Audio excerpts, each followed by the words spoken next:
Hello friends, welcome to the course Threat Hunting in Cyber World. So in this part, we'll be looking at the threat hunting resources. So there are various resources out there on the internet of various research and hard work of various security professionals which can be referred to as a threat hunter, and you can actually use all the use cases, all the threat hunting hunts which are provided by those persons because that's the end result of their hard work, the various tools which has been developed by each and every security researcher out there. So I have been referring to many of those to carry out my threat hunting study activity. So you can refer to those as well as many others out there. So first and foremost, let's look at each and every one of them in short.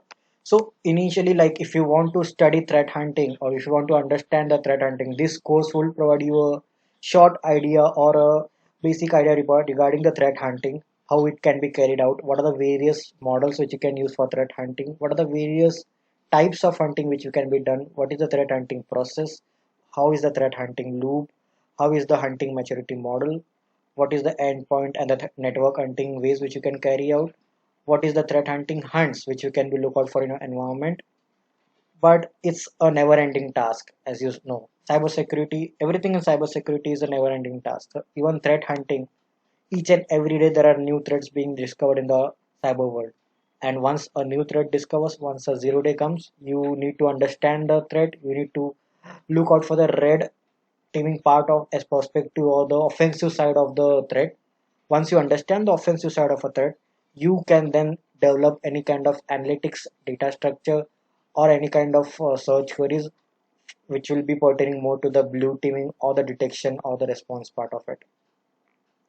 So let's quickly look onto the resources like the threathunting.net, which is the most important resource you can say, which is basically developed by Skrill company, or I can say David Bianco. Let's look. Yeah, so this is threathunting.net, where you have all the Skrill archives over here, which you can refer to, like framework of threat hunting, pyramid of pain, a threat hunting reference model, hunting loop. It's all by the Skrill company, and the members is David J. Bianco. MITRE attack.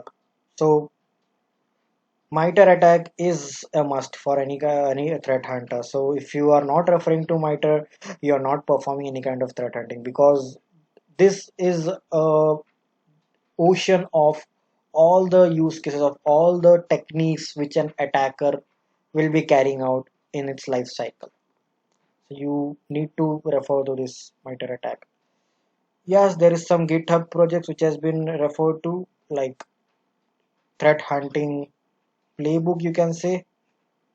uh, Let me again search it out. Yes, so it's threat hunting playbook by Roberto Rodrigo. So that's a playbook which has been developed by Roberto Rodrigo. It is basically an open source project which will help you to provide some detection scenarios or the detection hunts or the hypothesis for your hunting. But this project not only provides you about the detection, but also very importantly activities about the analytics such as data documentation, modeling, and all. So it's a playbook where it is in a Jupyter notebook. Playbooks has been used. You can refer to these sites, and you can just gain importance or knowledge about this project as well. It's a very good project, I can say. And it has been mapped to MITRE attack as well. In addition to this, we also have Mordor project, which has been created again by Roberto Rodrigo. It provides you with the pre-recorded security data sets like events after simulating some kind of adversarial techniques in their environment. It's a JSON file. You can directly incorporate that into any kind of SIEM and carry out your threat hunting activity. So you can refer to those. You can carry out your threat hunting activities in addition to the real world scenario. So you can refer to this pre-recorded data set as well. It's a very good project by Roboto and Luis Rodrigo as well. Some various data sets are available, like based on the various adversary techniques, like for the windows, maybe it may be some defense evasion, execution, lateral movement. All those data sets from the adversary simulation are readily available. You can just incorporate that into your SIEM and practice your threat hunting program. Menasec block, yes, it's a block where the person who has been maintaining this blog regularly writes some any kind of a new threads or any kind of new hunting approach which you can look out for, like hunting local accounts and group changes using Sysmon.